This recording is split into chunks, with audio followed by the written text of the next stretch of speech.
নিজের খালু, নিজের ভাই, নিজের আত্মীয় বেড়ালে আমাকে বাড়ির মুখ চোখ কালো হয়ে যায়। কিন্তু ফ্রেন্ডশিপ, বন্ধু বান্ধব, ধর্ম কুটুম্ব আনে, ব্রয়লার আনে, দই আনে, এশিয়ার মিষ্টি আনে।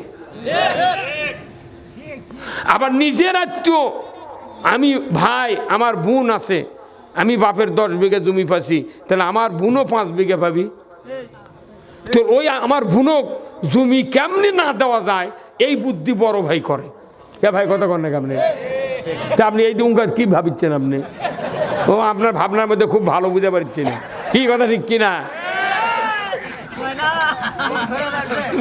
বক্তৃতা তো এটা মসজিদে হয়, কিন্তু ইমাম সাহেব এইরকম ভাবে বুঝে দেয় না। এই ইমামের বাটাম ফাটাবি, এক চিতুর করে বাটাম ফাটাবি। তুমি বছর অন্তর টাকা লেদা খাও, তোমার বইয়ের হাতত দাও, আর আসল কথা তুমি খুদবে না, আরবি দিয়ে পড়ো, বাংলা কও না, ওই পাওয়ার দড়ি লেগে টাইঙ্গা বাটাম ফাটাবে। তাহলে এইগুলি হলো সবচেয়ে বড় জিকির। এই জিকিরের কথা মসজিদে হয় না, খালি আরবি দিয়ে খালি ফুটি উড়ে যাচ্ছে। ইন্নাল্লাহু ইয়া'মুরু বিল আদলি ওয়াল ইহসান ওয়া ইতা'i যিল কুরবা ওয়া ইয়ানহা আনিল ফাহশাই ওয়াল মুনকারি ওয়াল বাগই ইয়া'যুকুম লাআল্লাকুম তাযাক্কারুন। যত সমাজে অন্যায় বিচার, অন্যায় অপকর্ম চালু করছে, কারণ এই আসল কথা বাংলা দেয়া ইমামরা আমরা বুঝাতে ব্যর্থ। হ্যাঁ, জোরে বলেন না? ঠিক। আমার আল্লাহ বলছেন এই কয়েকটি কাজ করা হলে এটা সবচেয়ে বড় জিকির।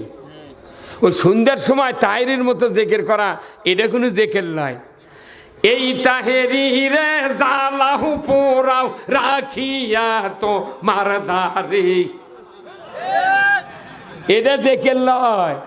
আসল জিকির হলো তোমার অন্যায় বন্ধ করো, ন্যায় চালু করো, ফায়সা হারাম অশ্লীল গর্হিত কার্য থেকে বেরোতে থাকো, আত্মীয়র সাথে সদ্ব্যবহার করো, হক যার যার হক তুমি পরিপূর্ণ দিয়ে দাও। এটা হলো সবচেয়ে বড় জিকির। এই জিকির না করে ওই 22 ফুটে জুব্বা গাঁত দিয়ে বছরে 4 বার উমরা করছে, আর আশা করছে 6 বার চুমা দিছি, হজরে আসো তো 6 বার চুমা দিছি পারে, আর একবার দিবের কাছে একটা ধাক্কা না খেলে আর একবারও দেন হয়নি। তখন জিব্রাইল আল্লাহ কয়, এ জিব্রাইল, এর মাথা ঠিক নেই, ই বিটিক ফাঁকি দিয়েছে, বুনক ফাঁকি দিয়েছে, সুদে করে কিস্তির টাকা নিয়ে সিসি লোন করে ব্যবসা করে 10 বার হজ করছে আর 20 বার করছে উমরা। ঈদে পাথর চুমা দেওয়ার মোশন দেখাচ্ছে, তোর চুমা দেওয়া লাভ কি? গিলে খালেও তোর লাভ হবে না। হ্যাঁ কতক্ষণ?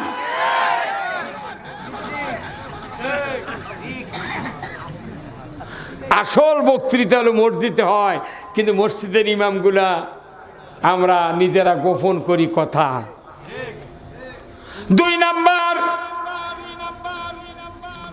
আল্লাহর নবীর জবানে যে হাদিসটা আজ থেকে 1500 বছর আগে মসজিদে নববীর মেম্বরে দাঁড়িয়ে রাসূল বলেছেন, খায়রুল কুরুনি কারনি সুম্মাল্লাযিনা ইয়ালুনাহুম সুম্মা। শোনেন না এটা? কে ভাই ওখানে যে যখন দাঁড়িয়ে আছেন আপনার ভেতরে এসে বসেন তো। কি কারণ? এখানে থাকলে তো আমরা জান্নাতের সওয়াবও পান, গুনাহও মাফ হয়ে যায়। ওই পার দাঁড়িয়ে থেকে লাভ কি? ওই লোকগুলো এটি বসলে তো আরো 20 জন লোক বেশি হয়, আছেন না? হ্যাঁ,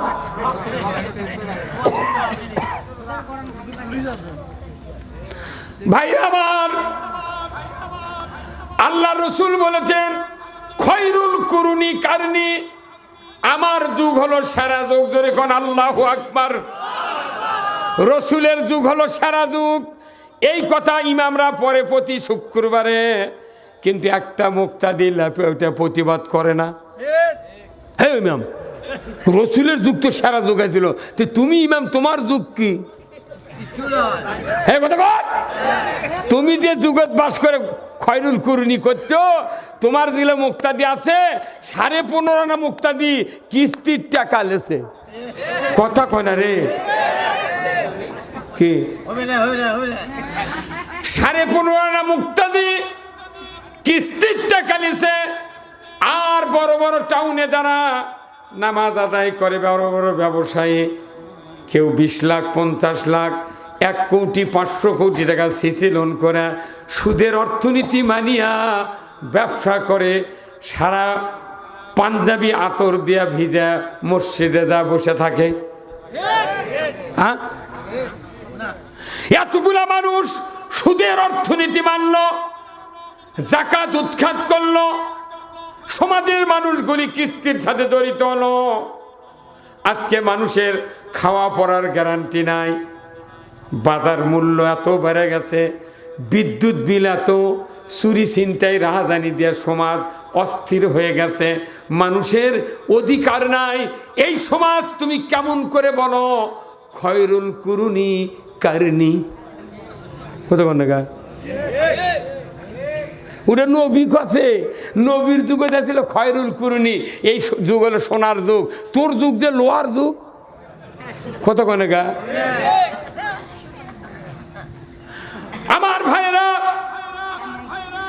আল্লাহর নবী বলেছেন যে কথা, নবীর যুগ ছিল সোনার যুগ, যে সময় মানুষের 5 ডিগ্রি ছিল না, 1 সার্টিফিকেট ছিল না, 2, 3 ছিল না, যে সময় সমস্ত সাহাবী রসুল সহ বলেছিলেন, আল্লাহর রসুলকে বলা হলো ইকরা বিসমি রব্বিকাল্লাযী খলাক, পড়ুন মুহাম্মদ সৃষ্টিকর্তা রবের নামে। রসুল বলেছিলেন আনা উম্মি, আমি আক্ষরিক জ্ঞান অর্জন করি নাই, আমি পড়তে পারি না, আমি অশিক্ষিত, আমি মূর্খ। আমার রসুল যখন বললেন আমি পড়তে পারি না, সাহাবারা বললেন আমি পড়তে পারি না। যে সমাজে 1 ডিগ্রির সার্টিফিকেট ছিল না, যে সমাজে PhD, IA pass, BA pass, MA pass, দাওরা পাস, কামিল ফাজেল, প্রভাষক, যত রকমের ডিগ্রি বর্তমানে আছে তার একটাও ছিল না, কিন্তু সমাজে ছিল অশিক্ষিত লোক। ওই সমাজকে আল্লাহর রসুল খয়রুল কুরুনি বানিয়েছিলেন সোনার যুগ। কি দিয়া? জোরে কোন কি দিয়া? এই ভাই আপনি কোনটাকে কি দেয়া? তা আপনি কথা আপনি কি দেখেন? আপনি যুবক মানুষ মাথা ঢাকিতেন এখনই, পাগলের লাগা। এগুলো লাল পাকাটার জন্য দেশ ইসলামের এই দুরবস্থা। আমি চিন্তা করছি কোন দিক হুঁকারি ধরবেন, কি হয় কথা কয় না বাড়ি। আমি কোন স্পষ্ট কথা কই, মানুষ দেখলে আমি বুঝা পারছি কে কোন গ্রুপের। এই কয়জন ইমানদারের ফাঁপড় ইউনিয়ন একবার ইসলাম বিজয় হয়ে যাবে, কিন্তু মানুষ দোদল বান্দা, কলমা চোর, না পায় শ্মশান, না পায় গোর, নামাজ পড়ে 5 ওয়াক্ত কিন্তু ইসলামের বিরোধিতা করে। ভাইরা আমার, তাহলে খয়রুল কুরুনি কারনি, রসুল যে পবিত্র জবান দিয়া মসজিদে নববীর মিম্বরে বললেন, যে সাহাবীরা বসেছিলেন, মিম্বর থেকে রসুলের রওজা প্রায় 16 ফিটের মতো জায়গা, এরা রিয়াজুল জান্নাহ। এই জান্নাতের ভেতর থেকে রসুলের সাহাবীরা বলেছিলেন আলহামদুলিল্লাহ, হে রসুল আপনি যে যুগ তৈরি করেছেন এই যুগটা সত্যি সোনার যুগ। তারা শুকরিয়া আদায় করেছেন কার? আর এখন আমরা যত ইমাম দোয়া করি, আল্লাহ গুনাহ মাফ করে দেন, আল্লাহ অভাব দূর করে দেন, অতিবৃষ্টি অনাবৃষ্টি ভূমিকম্প, আল্লাহ করোনার থেকে বাঁচান, ডায়রিয়া মহামারীর থেকে বাঁচান, আল্লাহর ইজ্জতের কসম, যত মানুষ আমরা আমিন বলি, পাশে খোঁজলে দেখা যায় প্রত্যেকটা মানুষের ভেতরে 12 আনা সুদের সাথে জড়িত। কি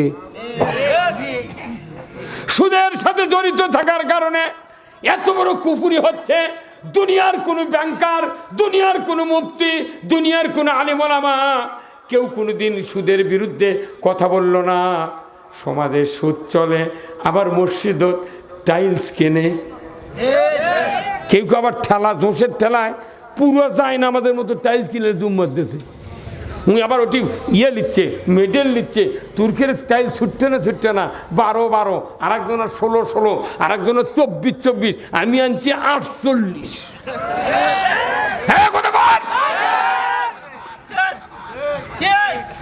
আল্লাহর নবী মসজিদে নববীতে খুতবা দিলেন, উস্তুনে হান্নানা, উস্তুনে হান্নানা, কথা ঠিক কিনা? উস্তুনে হান্নানা, রসুল একটা মরা খেজুরের গাছের সাথে হেলান দিয়া মসজিদে নববীর খুতবা দিলেন। যেদিন একটা মিম্বর তৈরি করা হলো, আমার রসুলের জীবদ্দশায় উস্তুনে হান্নানা, খেজুর গাছের ভেতর থেকে পানির মতো রস বেরিয়ে যাচ্ছে। সাহাবারা বললেন, হুজুর গাছের ভেতর থেকে কেন শব্দ হয়? রসুল নিকটবর্তী হলেন, রসুল গিয়ে দেখেন ওই খেজুরে গাছ আল্লাহর নবীকে বলতেছে, ও রসুল, আমি আপনাকে হেলান দিয়া খুতবা দেওয়ার সহযোগিতা করলাম, আজকে মসজিদে নববীতে আমাকে সরে দিয়া আপনি মেম্বারে বসে খুতবা দিচ্ছেন। ইয়া রাসূলুল্লাহ, বড় কষ্ট হচ্ছে আপনার থেকে আমাকে বিচ্ছিন্ন করার কারণে। আমার ইচ্ছা ছিল আমি কিয়ামত পর্যন্ত আপনার সাথে হেলান দিয়ে আপনার খুতবাটা শুনি। খেজুরের গাছ কান দিচ্ছে। আর সেই মসজিদে দেখুন 1.5 লাখ, 1.25 লাখ, 95,000, কমপক্ষে 85,000 টাকার একটা করে ইন্টি করির যে মিম্বর বানিয়ে দিচ্ছে। কেউ কেউ বুঝছেন, মিম্বর দেখলে মনে হচ্ছে ইমাম বসে আছে সম্রাট আকবর। কি রে, কি ভাই কথা কি? সেই মোশান ধরে কোনো কোনো মিম্বর আবার তা দেখেন 3-4 হাত উঁচুত বসে আছে মুন্সি। কি রে, কিন্তু দেখা যাচ্ছে সম্রাট আকবর, কিন্তু কথা করছে কচুর থেকে কমতা। আমাকে আসন আসন দামি, কিন্তু কথা হয়ে গেছে অদামি। তাহলে বলুন তো, আল্লাহর নবী মূর্খ সমাজকে খয়রুল কুরুনি বানালেন কি দিয়া? কোরআন দিয়া ঝাড়ফুঁক দিয়ে কি সমাজ ভালো হচ্ছে? তার কোরআনের মধ্যে কি আছে? কোন তাও কর না, কি রাজনীতি আছে? তাহলে দেখেন 1,500 বছর হচ্ছে এই একটা প্রশ্নের উত্তর দিবার পারছে না, আর কব্বরের মধ্যে করতে 4 প্রশ্ন ফেরেশতা করবি, ওই কোয়ারা কি কয়া দেব। দুঃখের সাথে বলতে হয়, যে সমাজে কোরআন ছিল, মূর্খ মানুষ ছিল সব, সেই সমাজ সোনার যুগে পরিণত করলেন রসুল কোরআন দিয়া। উত্তর ঠিক আছে, কিন্তু কোরআনের ভেতর কি ছিল? আল্লাহর আইন ছিল। এখনো সে আইন আছে না নাই? তাহলে ওই আইন দিয়া মূর্খ মানুষের সমাজকে আল্লাহর নবী সোনার যুগে পরিণত করলেন। কারণ হলো ওই সমাজের যত মূর্খ মানুষ ছিল তারা সব কোরআনের আন্ডারে চলেছেন, কথা ঠিক কিনা? আজকের সমাজে সাইকুল হাদিস, PhD, doctorate, BSc, BEd, MEd, professor, অধ্যক্ষ, উপাধ্যক্ষ, প্রিন্সিপাল, হাজারো ডিগ্রি ধারী লোক সমাজে আছে। ম্যাট্রিক পাস, দাখিল পাস, দাওরা পাস ছাড়া কোনো লোক নাই। সামান্য কিছু লোক মূর্খ ছিল, তারা তো মরে গেছে। এখন সবাই লেখাপড়া করে, মহিলা পুরুষ। তাহলে বলুন তো, এতগুলা মানুষ শিক্ষিত, কোরআনও আছে কোটি কোটি কোরআন, অথচ সমাজের শান্তি নাই। কারণ কি? ওই সময় মূর্খরা ছিল কোরআনের আন্ডারে, আর এখন শিক্ষিত লোকের আন্ডারে আছে কোরআন। এখন শিক্ষিত লোক যা বলবি ওই পরিমাণ কোরআন থাকবে। তাছাড়া কত মানুষ সংসদে এমপি হলো, মন্ত্রী হলো, একটা লোক কি সংসদত কষে যে না কোরআনের আইন মানা দরকার? কিছু কয়নি। কোরআনের আইন না মানে দেশ অরাজক করতে করতে করতে শেষ পর্যন্ত মসজিদের ইমাম পলাতে বাধ্য হচ্ছে। তাও কত কয় না, কত কয় না, ঠিক? হ্যাঁ, আচ্ছা, কতখানি দেশ পচে গেলে ইমাম পলান হয়, এটা কি মানুষে শুনলেও খারাপ কবি রে? কেউ যদি কয় যে উমুকের বউ পলে গেছে, তাহলে ওর মরাই ভালো। তো বউ পলালে তাও বাঁচা যায়, ইমাম পলাছে। কারণ কি? ওই ইমাম তেলবাজি করছে, ওই ইমাম আল্লাহর কথা মানি নাই।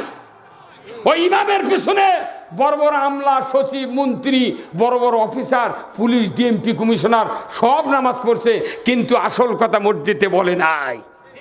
সেটা আল্লাহ আল্লাহর শক্তি দিয়ে ও পলাতে বাধ্য করেছে। এই কোরআন শরীফে সূরা আর রহমান আছে না? সূরা আর রহমানের ভেতর একটা আয়াত আছে, এই আয়াতের এত ক্ষমতা, পৃথিবীতে যদি কেউ আল্লাহর আনুগত্য না করে, রসুলের আদর্শ না মানে, ওকে পলাতে বাধ্য করবো ওই আয়াত। সে আয়াত দিয়ে তারাবির নামাজ হয়, কিন্তু আয়াতের মানে মসজিদত কেউ কয় না। আমার আল্লাহ বলছেন, ইয়া মাশারাল জিন্নি ওয়াল ইনসি ইন ইসতাতাতুম আন তানফুযু মিন আকতারিস সামাওয়াতি ওয়াল আরদ ফানফুযু লা তানফুযুনা ইল্লা বিসুলতান। আল্লাহ বলছেন, হে মানুষ জাতি আর জিন জাতি, তোমরা যদি আমার আনুগত্য করতে ব্যর্থ হও, আমার যদি বশ্যতা স্বীকার না করো, আমার রাজ্য থেকে বেরিয়ে যাও। কার কথা? এই ভারতবর্ষ 275 বছর হলে এই ভারতবর্ষের 1 ইঞ্চি জায়গা ইসলাম আমরা দেখতে পাইনি। 190 বছর ব্রিটিশ শাসন করছে Lord Clive, East India company. মির্জাফরের বিশ্বাসঘাতকতার কারণে মুসলমান রাজা পরাজিত হয়, সিরাজদৌল্লা পরাজয়কে এখানে ভারতবর্ষ ইস্ট ইন্ডিয়া কোম্পানি রাজত্ব পেয়েছিল, কথা ঠিক কিনা? 190 বছর শাসন করছে এই কাফেরেরা। 24 বছর হচ্ছে পাকিস্তান, আর 54 বছর হচ্ছে এই বাংলাদেশ স্বাধীন হয়ে। 17টা মন্ত্রী প্রধানমন্ত্রী গেছে। কয়টা? 17টা প্রধানমন্ত্রী 17 বার আইন সংশোধন করছে। তারপরে এই দেশে মসজিদে জুতা চুরি বন্ধ হয়নি। কথা কনে জুতা মসজিদের মধ্যে এইভাবে জুতার তলা তলা ধরে মুসল্লি, ধরে এইভাবে হাত নিকা করে না, জুতা নিয়ে এইভাবে মসজিদে ঢোকে। আগে জুতা চৌকাট পার করে, তারপরে মুসল্লি ঢোকে। এই কথা কনে গা। আবার বাংলাদেশ ব্যাংকের টাকার বাক্স আছে না, বাংলাদেশ ব্যাংকের ওগুলা বাক্সগুলা কিংবা যে তেনাখানি থয় ঝুড়ি পাওয়া যায়, এগুলো ফলের ঝুড়ি পাওয়া যায় না, ওগুলো নিয়ে এসে মসজিদে থসে। এখন এই কাতারের আগে থসে বাস করতে এইভাবে জুতো। সব মানুষ আর চোখ মেলে নামাজ পড়ে না, মেলা মানুষ চোখ মুজে নামাজ পড়ে। চোখ মুজে নামাজ পড়তে পড়তে শেষদাত গেছে চোখ মুজে, এখন শেষদাত থেকে উঠে আবার চোখ মেলে দেখে জুতো আছে নাকি। তাহলে ওই নামাজও পড়বি, জুতোও পড় দিবি। কথা কয় না ভাই, কথা বলে রে। নামাজও পড়বি, জুতোও পড় দিবি। কারণ কি? এই জন্যই তো বাংলাদেশে পুলিশের ভয় আমাকে সর্ষের মধ্যে শুয়ে থাকা লাগে। জনগণ যদি সব বলে আমরা আল্লাহর আইন চাই, কারোর আইন মানি না, এই দেশে ইসলাম কায়েম হতে বাধ্য। কিন্তু আপনি এখনো বুঝে ওর পাননি যে আইন কারটা মানবো, দাদারটা মানবো না আল্লাহরটা মানবো। তাহলে বোঝেন এই কোরআনে যে আইনগুলো আছে। আজকে অনেকের ছেলে আছে 20 বছর 22 বছর বয়স, 17 বছর বয়স, 10 বছর বয়স, মেলা মানুষের সন্তান আছে আপনাকে আমাকে নামাজ পড়ে না, এমন বেটা নেই ভাই। আপনি হয়তো জুম্মাতে আদান পড়তে চলে যাচ্ছেন, বেটা নামাজের ধার দিয়ে নেই, 2-3 বেটা কেউ নামাজ পড়ে না, এমন লোক আছে না? নাই, খালি শুক্রবার পড়ে। তাহলে এই বেটার জন্ম দিয়েছেন, কেন নামাজ পড়লো না? এই চিন্তা কোনোদিন করেছেন? ইমামক যা কোনদিন কথা কেবা হুজুর তাহলে আমার বেটা নামাজ পড়ে না, ঘটনা কি, কীভাবে নামাজে বানাবো? তখন ইমাম সাহেব বুদ্ধি সুদিন আবার কোথায় তবলিগত পাঠিয়ে দাও। ওই তবলিগত যা 3 দিন ঘুরে আসে দেখে ওই 6 দিনের মাঝে আর নামাজও পড়ে না। হ্যাঁ, কথা কোন দেখা কোথায় জামাতের কর্মী বানাও। জামাতের কর্মী মানে কি করবি? উনি যদি কোরআন হাদিসের জ্ঞান না থাকে, উনি কি 16 মাস নামাজ পড়বে? ওরা নামাজ কাজা হবে, কথা ঠিক কিনা? আর অন্য যেগুলো দল আছে ওরকে পাশে ঘুরলে তো নামাজের কথাই নেই। হ্যাঁ, কথা কোন দেখা। তাহলে আপনার একটা সন্তান আছে, 2টা সন্তান আছে, 3টা সন্তান আছে, 3 সন্তানের কয় হাত? হাত গুনতে এতক্ষণ লাগা? 3 সন্তানের কয় হাত? 6 হাত। এই 6 হাতের দাম হলো পৃথিবীর সমস্ত হাতের চেয়ে উত্তম। আমার নবী বলেছেন, একজন পিতার সন্তান যদি নামাজি হয়, কোরআন প্রেমিক হয়, সে যদি বাবা মার কবরের পাশে গিয়া সূরা ফাতিহা একবার যদি সূরা ইখলাস বিসমিল্লাহ সহ 3 বার পড়ে নেয়, আল্লাহর কাছে হাত তুলে বলে রব্বির হামহুমা কামা রব্বায়ানি সগীরা, একবার যদি মোনাজাত করে আল্লাহর কাছে, আমার রসুল বলেছেন ওই সন্তানের দোয়া শিকারীর গুলি মিস হবে, সন্তানের দোয়া মিস হবে না। বলুন তো এই সন্তান যদি দোয়া করে, আমার রসুল বলেছেন 40 দিন পিতামাতার কবরের আযাব আল্লাহ মাফ করে দেয়। কয়দিন? কে দোয়া করলে? আল্লাহ বলে দিয়েছেন কি নিজের সন্তান দোয়া করলে 40 দিন কবরে আযাব। আমি যুক্তিবাদী, আপনার কবর কাজা দোয়া করলে মাফ হতেও পারে, কিন্তু আপনার এই সন্তানক নামাজে বানার দায়িত্ব। এই নামাজে বানাতে আপনার রাজনীতি করা লাগবে, এই নামাজে বানাতে আপনার সন্তানক আপনার রাজনীতি করা লাগবে। কেন করা লাগবে? আল্লাহ কোরআনে বলছেন এই দুনিয়ার ইমানদারকে নামাজে বানাতে গেলে রাজনীতি করা ফরজ। আল্লাহ কোরআনে বলছেন সূরা আল হজ 41 নম্বর আয়াত, আল্লাযীনা ইম্মাক্কান্নাহুম ফিল আরদ আকামুস সালাতা ওয়া আতাউয যাকাতা ওয়া আমারু বিল মারুফ ওয়া নাহু আনিল মুনকার ওয়া লিল্লাহি আকিবাতুল উমুর। জোরে কন্না মারহাবা। আমার আল্লাহ বলেছেন যদি তুমি মুসলমান হও, কোন দেশের যদি প্রধানমন্ত্রী হও, তুমি যদি সরকার হও, প্রেসিডেন্ট হও, ক্ষমতায় দাও, জমিনের কর্তৃত্ব পাও, আমি রব্বুল আলামিন বলে দিচ্ছি 4টি কাজ তুমি করবে। নামাজ কায়েমের আইন চালু করবে, যাকাত আদায়ের আইন চালু করবে, ন্যায় কাজের আদেশের আইন চালু করবে, আর তুমি অন্যায় বারণ করার আইন চালু করবে। এই 4টি কাজ তুমি যদি করো, হে বান্দা তুমি শুনে রেখে দাও, আমি আল্লাহ আমার পক্ষ থেকে সবচেয়ে বড় ধরনের একটা আদেশ তোমাকে দিয়ে দিলাম। আল্লাহর পরে সবচেয়ে বড় আদেশ হলো, সরকার যদি কয় নামাজ আজকে কায়েম করা হলো, যে ব্যক্তি নামাজ তরক করবে ফাতরা পরিমাণ 70 টাকা জরিমানা, এক ওয়াক্তের জন্য 2.5 ঘন্টা হাজত। ইমাম সাহেব মুয়াজ্জিন সাহেবকে দায়িত্ব দেওয়া হলো তোমরা তাড়াতাড়ি সকাল